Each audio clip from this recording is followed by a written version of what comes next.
بسم اللہ الرحمن الرحیم۔ السلام علیکم۔ دنیا کی تاریخ میں ایسی جنگوں کا احوال بھی ملتا ہے جو 20 سال جاری رہی، جبکہ کچھ ماہ کچھ دنوں پر محیط جنگوں کا ذکر تو عام ملتا ہے۔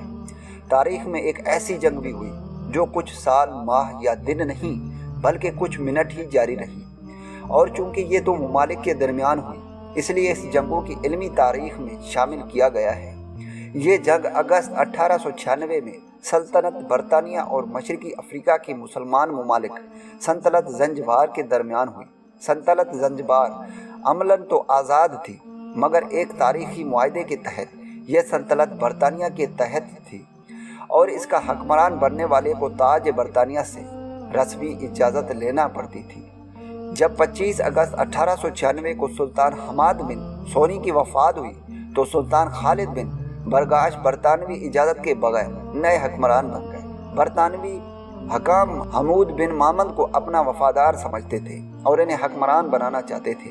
تاج برطانیہ کی طرف سے سلطان خالد کو حکم دیا گیا کہ وہ اپنی فوج کو ہتھیار چھوڑنے کا حکم دے، اور اس لیے 27 اگست کے دن 9 بجے کا الٹیمیٹم دیا گیا۔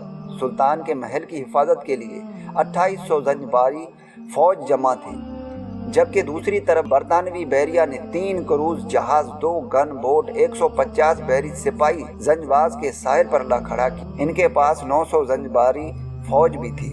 جب سلطان کے فوجیوں نے ہتھیار نہ چھوڑے تو 9:02 پر برطانوی بحریہ نے محل پر بمباری شروع کر دی۔ 9:40 پر سلطان خالد کا محل شولوں میں گھرا تھا۔ ان کے 500 فوجی ہلاک ہو چکے تھے اور جنگ کا اختتام ہو چکا تھا۔